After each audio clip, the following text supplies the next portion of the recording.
नमस्कार, महाराष्ट्र शहर में आप सभी का बहुत स्वागत है। मैं हूं आपके साथ माजिद अंसारी। बुलेटिन की शुरुआत एक बड़ी खबर से करते हैं। खबर उदयपुर से है, जहां पर पीएससी हॉस्पिटल की बड़ी लापरवाही सामने आई है। जिंदा बच्ची को मृत घोषित कर दिया। दफनाने के दौरान बच्ची रोने लगी, बच्ची को वापस मां को सौंप दिया गया। हॉस्पिटल में नर्स ने डिलीवरी करवाई थी, हॉस्पिटल प्रशासन ने कोई कार्रवाई नहीं की। बड़ी खबर उदयपुर से, जहां पर पीएससी हॉस्पिटल की बड़ी लापरवाही सामने आई है। यहां पर एक जिंदा बच्ची को मृत घोषित कर दिया गया। हैरानी की बात तो तब है कि दफनाने के दौरान बच्ची रोने लगी, उसके बाद पता चला कि बच्ची जिंदा है। बच्ची को वापस मां को सौंप दिया गया है। आपको बता दें कि बच्ची की जो डिलीवरी है हॉस्पिटल में नर्स ने करवाई थी और हॉस्पिटल प्रशासन ने कोई अभी तक कार्रवाई नहीं की है। तो बड़ी लापरवाही उदयपुर में, जहां पर पीएससी हॉस्पिटल में यह की गई है। जिंदा बच्ची को मृत घोषित कर दिया गया। दफनाने के दौरान पता चला कि बच्ची जिंदा है। जब रोने लगी तो पता चला कि बच्ची जिंदा है और फिर उस बच्ची को उसके मां के पास छोड़ दिया गया, उसे सौंप दिया गया। हॉस्पिटल में नर्स ने डिलीवरी करवाई थी और हॉस्पिटल प्रशासन ने इस पर अभी तक कोई कार्रवाई नहीं की है। तो उदयपुर में तस्वीरें भी हम आपको दिखा रहे हैं, जिस बच्ची को दफनाने की कोशिश की गई थी, दफनाया गया, वो बच्ची जिंदा पाई गई।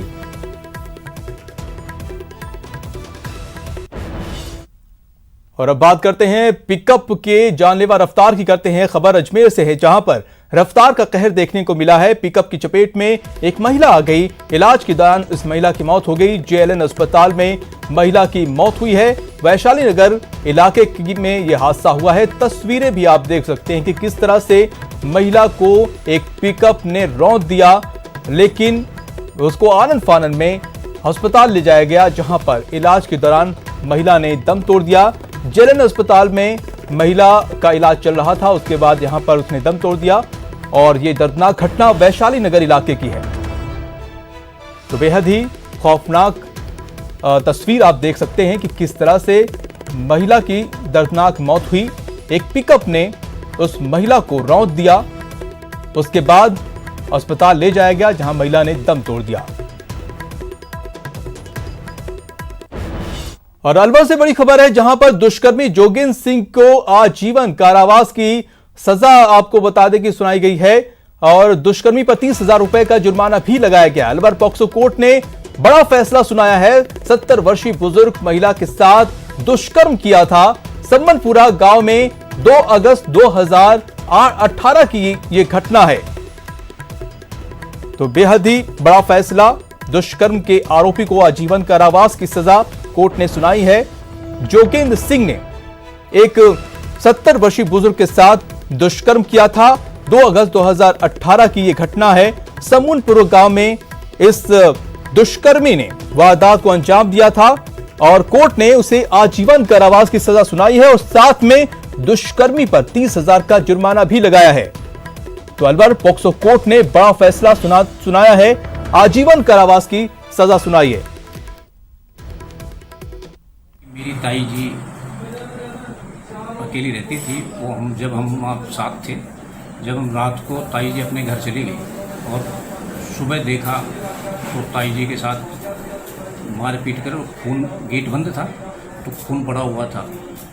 तो इस आशय की एक रिपोर्ट दर्ज कराई कि मेरी ताई जी को जोगेंद्र नाम का एक गांव का ही लड़का वो घुस के उसके दुष्कर्म किया और उसके साथ उसको डंडों से मारपीट की, जिसकी FIR 183/2018 नौगांव में रिपोर्ट दर्ज कराई गई। और कोरोना को लेकर स्वास्थ्य मंत्रालय की अहम प्रेस कॉन्फ्रेंस। वैज्ञानिकों ने हवा में वायरस होने का दावा किया। प्रेस आपको बता दें, केंद्र सरकार ने दावे से इनकार नहीं किया है। पीएम ने पहले ही कहा है कि 2 गज की दूरी रखी जाए। WHO को सौंपे दावे पर केंद्र सरकार की नजर बनी हुई है। तो स्वास्थ्य मंत्रालय की अहम प्रेस कॉन्फ्रेंस, वैज्ञानिकों ने हवा में वायरस होने का दावा किया और केंद्र सरकार ने दावे से हालांकि इनकार नहीं किया है। पीएम ने पहले ही कहा है कि 2 गज की दूरी रखी जाए और WHO को सौंपे दावे पर केंद्र सरकार की पूरी तरह से नजर बनी हुई है। तो कई देशों के वैज्ञानिकों ने दावा किया था और WHO को पत्र भी लिखा था और इसमें कहा गया था कि कोरोना जो है हवा से भी फैलता है और इसको लेकर गाइडलाइन जारी करने की गुजारिश की थी तमाम वैज्ञानिकों ने WHO को और इस पर केंद्र सरकार की भी नजर बनी हुई है। और चलिए अब एक नजर डालते हैं राजस्थान के कोरोना ग्राफ पर। क्या कुछ स्थिति है? लगातार यहां पर कोरोना के मामले बढ़ते ही जा रहे हैं, थमने का नाम नहीं ले रहा है और आपको बता दें कि आज 149 नए पॉजिटिव केस सामने आए हैं। प्रदेश में संक्रमितों का जो आंकड़ा है वो पहुंच चुका है 22,212 तक। प्रदेश में कोरोना से अब तक 489 लोगों की मौत भी हो चुकी है। और बात करें निगेटिव रिपोर्ट की तो 22,212 में से 16,870 की जो रिपोर्ट है वो निगेटिव आ चुकी है। और राहत की बात यह है कि इलाज के बाद 16,504 लोग डिस्चार्ज हो चुके हैं। प्रदेश में अब कुल 4,846 एक्टिव केस बचे हैं। आज 11 केस रिकवर हुए हैं और 11 लोगों को डिस्चार्ज भी किया गया है। प्रदेश में अब तक 9.6 लाख से ज्यादा सैंपलिंग की जा चुकी है। राजस्थान में कोरोना से रिकवरी रेट 80% से ज्यादा है।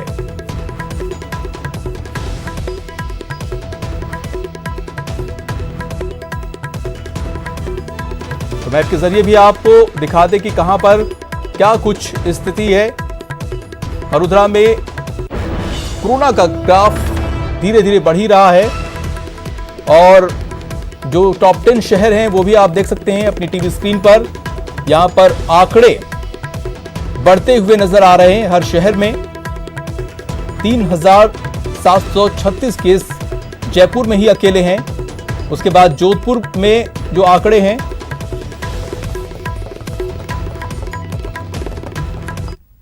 और अब बात प्रदेश के उन 7 संभागों की जहां हमारी इन लॉकडाउन में पूरी तरह से नजर बनी हुई है। आप अपनी टीवी स्क्रीन पर जयपुर, जोधपुर, उदयपुर और कोटा, बीकानेर, अजमेर और भरतपुर की तस्वीरें देख रहे हैं।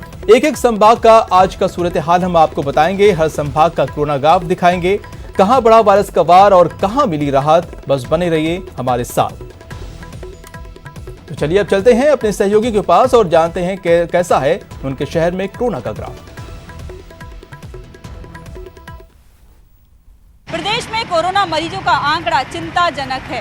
राज्य में कोरोना मरीजों की संख्या 22,000 को पार कर गई है। प्रदेश में कोरोना मरीजों का आंकड़ा 22,212 हो गया है। जयपुर में कोरोना के 26 नए मामले सामने आए हैं। अब राजधानी जयपुर में कोरोना मरीजों की संख्या 3,736 हो गई है।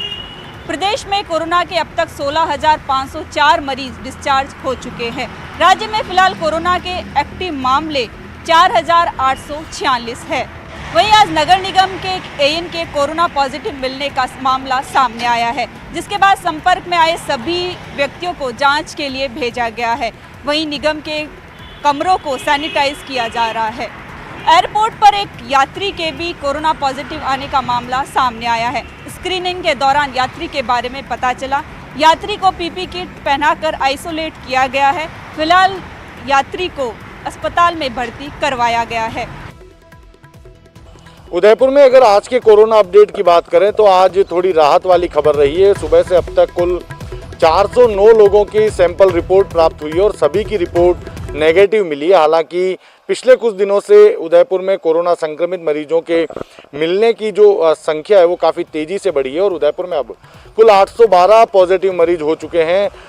जो एक्टिव केस है उनमें भी काफ़ी तेज़ी से बढ़ोतरी हुई है। 100 से ज़्यादा एक्टिव केस है, जिसमें शहरी अंचल में एक्टिव केस अब सबसे ज़्यादा नज़र आने लगे हैं। इसके अलावा आज उदयपुर में कांग्रेस के नेता, नगर निगम में कांग्रेस के नेता प्रतिपक्ष का चयन काफ़ी चर्चा में रहा। लंबे समय बाद में आज एक बार फिर इस प्रक्रिया ने तेज़ी पकड़ी, लेकिन जो प्रक्रिया को पूरी करने के लिए पर्यवेक्षक उदयपुर आए उनके द्वारा जो प्रक्रिया अपनाई गई उसके बाद में बेनतीजा पूरा मसला रहा, क्योंकि अभी तक इसका चयन नहीं हो पाया है।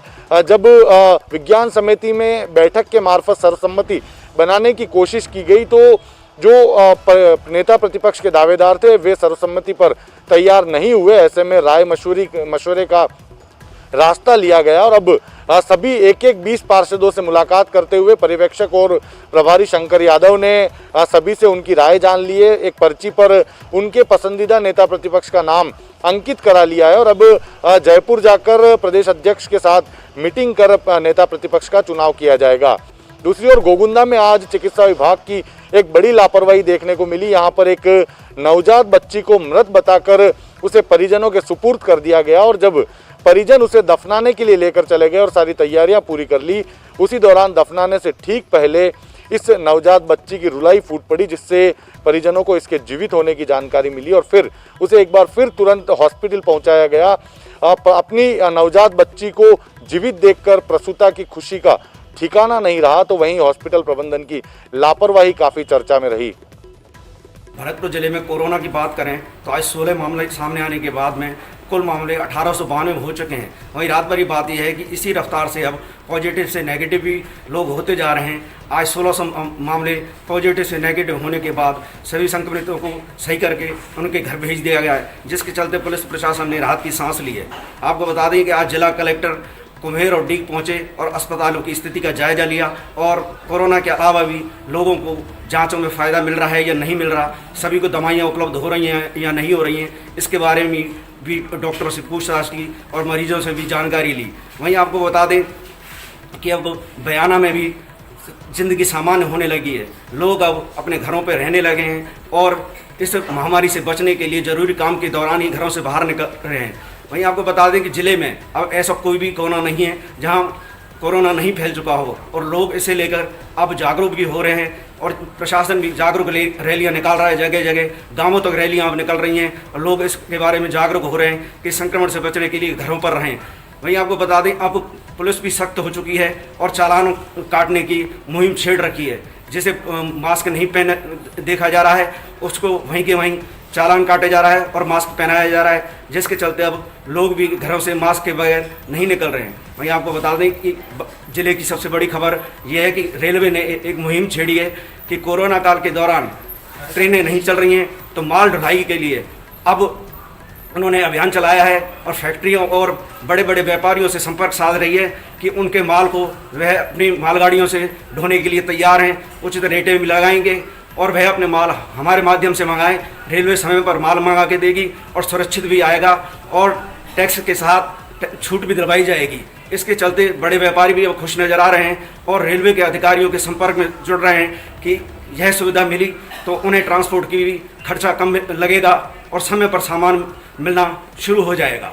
जी देखिए, अजमेर में आज कोरोना पॉजिटिव के 12 नए मामले निकलकर सामने आए हैं, जिनमें से अजमेर शहर के अलावा किशनगढ़ से भी कोरोना पॉजिटिव केसेस निकल के आए हैं। तो 25 कोरोना पॉजिटिव पेशेंट ऐसे हैं जो अब तक दम तोड़ चुके हैं और 496 मरीज ऐसे हैं जो इलाज पाकर ठीक हो गए हैं और अस्पताल से घर के लिए डिस्चार्ज हो गए हैं। तो एक्टिव केसेस अगर अजमेर में हम बात की जाए कोरोना पॉजिटिव की तो वो 164 रह गई। तो रिकवरी रेट जो एक पखवाड़े पहले अजमेर की बेहतर थी वो अब कहीं ना कहीं थोड़ी उसमें गिरावट दर्ज देखने को मिली है और लगातार बढ़ते कोरोना पॉजिटिव मरीजों की संख्या के बाद जो है एक्टिव केसेस की संख्या में भी इजाफा हो रहा है। इस सब के अलावा अगर बड़ी खबरों की बात करेंगे तो आज अजमेर में 2 पाकिस्तानी नागरिक जो हैं वो पुलिस की हिरासत में आए हैं। ये दोनों पाकिस्तानी नागरिक जो हैं ये माध्यमिक शिक्षा बोर्ड कार्यालय में पहुंचे थे और अपने दस्तावेजों के प्रमाणीकरण के लिए वहां पर पहुंचे थे। सिविल लाइन थाना पुलिस को इसकी सूचना मिली, जिसके बाद दोनों पाकिस्तानी युवकों को हिरासत में ले लिया गया और साथ ही साथ आईबी और सीआईडी को भी इसकी सूचना दे दी गई, जिसके बाद सिविल लाइन्स थाने में भी आईबी के अधिकारी और सीआईडी के ऑफिशियल्स ने इन दोनों पाक नागरिकों से पूछताछ की है। बताया जा रहा है कि दोनों पाक नागरिक जो हैं ये पाक विस्थापित हिंदू हैं और पिछले 6 साल से जोधपुर में रह रहे थे और माध्यमिक शिक्षा बोर्ड में अपने 12वीं के मार्कशीट्स के दस्तावेजों के प्रमाणीकरण को लेकर यहाँ पर पहुँचे थे। फिलहाल इन दोनों युवकों के साथ जो है इंटेलिजेंस की टीम और खुफिया विभाग की टीम लगातार पूछताछ कर रही है। सबके अलावा अगर बात करें तो आज चिकित्सा मंत्री डॉक्टर रघु शर्मा अपने निर्वाचन क्षेत्र केकड़ी के दौरे पर रहे, जहाँ पर उन्होंने दिवंगत कांग्रेस नेता शिखर चंद वैद्य के निधन पर शोक जाहिर किया और श्रद्धांजलि सभा में सम्मिलित हुए। इसके बाद डॉक्टर शर्मा ने अपने निवास स्थान पर जनसुनवाई की, जिसमें बड़ी संख्या में अपनी अपनी समस्याएं लेकर पहुंचे लोगों की समस्याओं का निदान किया। साथ ही पत्रकारों के साथ बातचीत में डॉक्टर शर्मा ने कहा कि राजस्थान कोरोना के मामले में बहुत बेहतरी से काम कर रहा है और बहुत जल्द राजस्थान में 41,000 जाँचें रोजाना की जाएंगी। इस सब के अलावा अगर एक और बड़ी खबर की बात करें जो माध्यमिक शिक्षा बोर्ड से निकल के आई है, कल जिस तरह से 12वीं विज्ञान का नतीजा जारी हुआ है, सूत्र बता रहे हैं कि बोर्ड बहुत जल्द अगले सप्ताह की शुरुआत में यानी सोमवार को ही अपने वाणिज्य संकाय का नतीजा भी जारी कर देगा। बोर्ड की 12वीं कॉमर्स की परीक्षा में कुल 36,551 परीक्षार्थी सम्मिलित हुए थे। यह परिणाम सोमवार को जारी होने की उम्मीद है। जी देखिए, मैं आज कोरोना को लेकर जो राहत की खबर आई है उससे शुरुआत कर रहा हूं, क्योंकि 35 ऐसे रोगी हैं जिनको स्वस्थ होने के बाद आज अस्पताल से छुट्टी दे दी गई है। इसमें से एक मध्य प्रदेश का है और 34 ऐसे रोगी हैं जो कोटा के हैं जिनको आज डिस्चार्ज किया गया है। कोटा में अब तक 654 ऐसे रोगी हैं जिनको अस्पताल से डिस्चार्ज किया जा चुका है, यानी वो पूरी तरह से स्वस्थ हो चुके हैं। आज आई रिपोर्ट के मुताबिक आज 2 पॉजिटिव रोगी सामने आए। इसमें से एक महिला जो थी 70 वर्षीय, उनकी मौत हो गई है। तो कोरोना से मौत की बात करें तो 27 मौतें अब तक कोटा में हो चुकी है और 769 जो है पॉजिटिव रोगियों की संख्या पहुंच गई है। लेकिन इन सब के बीच राहत की खबर ये भी है कि लगातार कोटा के अस्पताल से जिस तरह से रिकवरी चल रही है रोगियों की, जल्द मरीज ठीक होकर घर लौट रहे हैं, तो चिकित्सकों ने भी राहत की सांस ली है। लेकिन नए नए इलाकों से पॉजिटिव रोगियों के सामने आने के बाद जिला प्रशासन पूरी तरह से अलर्ट है। चिकित्सा विभाग की टीमें लगातार सैंपलिंग के साथ साथ स्कैनिंग का काम जोर शोर पर कर रही है। तो शहर की दूसरी बड़ी खबरों की बात करें तो आज फसल बीमा रथ जो है उसको रवाना किया है। जिला कलेक्टर जो है उज्जवल राठौड़, उन्होंने कलेक्ट्रेट परिसर से इन रथों को रवाना किया है। ये रथ जो है ग्रामीण इलाकों में पहुंचेंगे, ग्राम पंचायत स्तर तक पहुंचेंगे और फसल बीमा को लेकर किसानों को जागरूक किया जाएगा।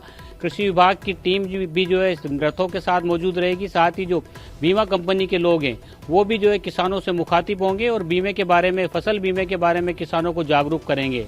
तो इन सब के बीच एक पुलिसकर्मी के खिलाफ फिर धोखाधड़ी का मामला दर्ज हुआ है। कोटा के नयापुरा थाने में पुलिसकर्मी ने ही जो है अपने सहकर्मी के खिलाफ धोखाधड़ी का मामला दर्ज कराया है। एक जमीन के मामले में 4.5 लाख की ठगी का मामला सुरेश शर्मा जो कांस्टेबल है उनके खिलाफ दर्ज हुआ है। इससे पहले भी जो है सुरेश शर्मा के खिलाफ करीब आधा दर्जन लोग धोखाधड़ी का मामला दर्ज करवा चुके हैं। डीवाईएसपी भगवत सिंह इंगड़ जो है अब इस पूरे मामले की जांच कर रहे हैं।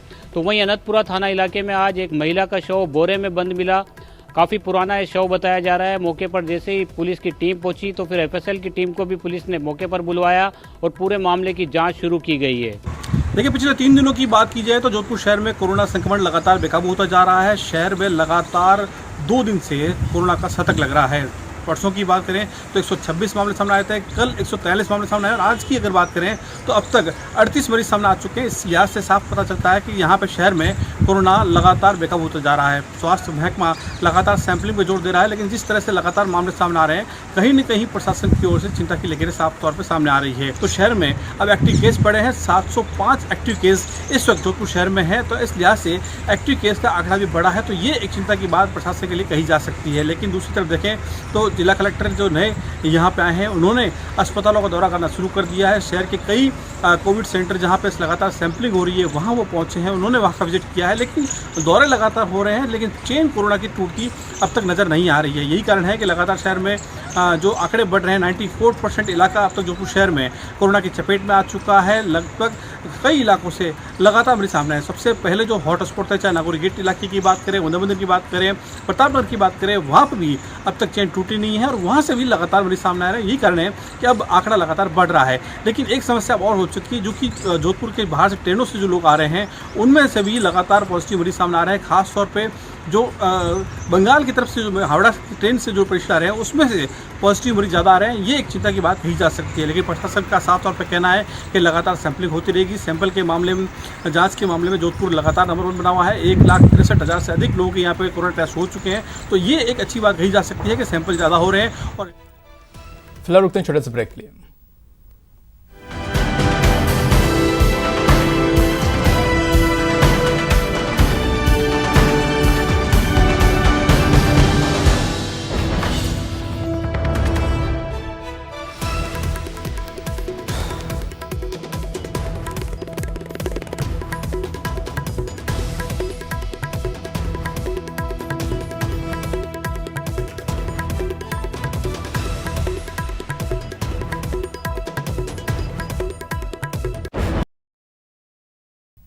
ब्रेक के बाद आपका स्वागत है। खबर भीलवाड़ा से है, जहां पर परिवहन विभाग और सरस दुग्ध उत्पादन संघ की ओर से 15,000 दुग्ध उत्पादकों को हेलमेट बांटा गया।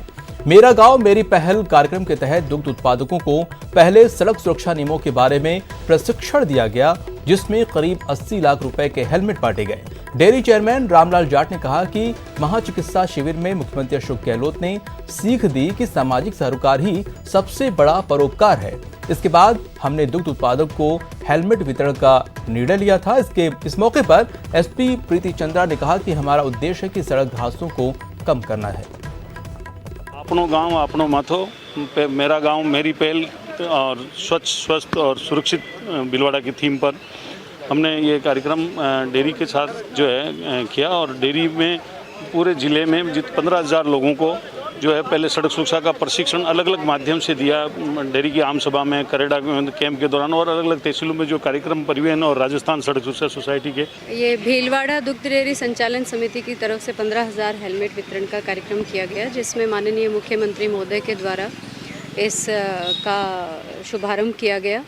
और माननीय मुख्यमंत्री महोदय ने यही मैसेज दिया है कि हेलमेट अनिवार्य रूप से हर आदमी को पहनना है। 3 नवंबर से 9 नवंबर को जो हमने बहुत बड़ा हेल्थ कैंप किया, उस समय उन्होंने एक सीख दी थी कि सामाजिक सरोकार में, राजनीति में तो आप आते हो, सामाजिक सरोकार के कोई काम करो तो उसमें आपको ज़्यादा एक पुण्य का काम भी मिलेगा और एक स्वस्थ राजनीति की नींव भी रखी जाएगी जिसमें अच्छा काम होगा। महात्मा गांधी जी की ये सोच थी, ये चीज़ मुख्यमंत्री जी ने बताई। फिलहाल इस बुलेटिन में इतना ही। मुझे दीजिए इजाजत। नमस्कार।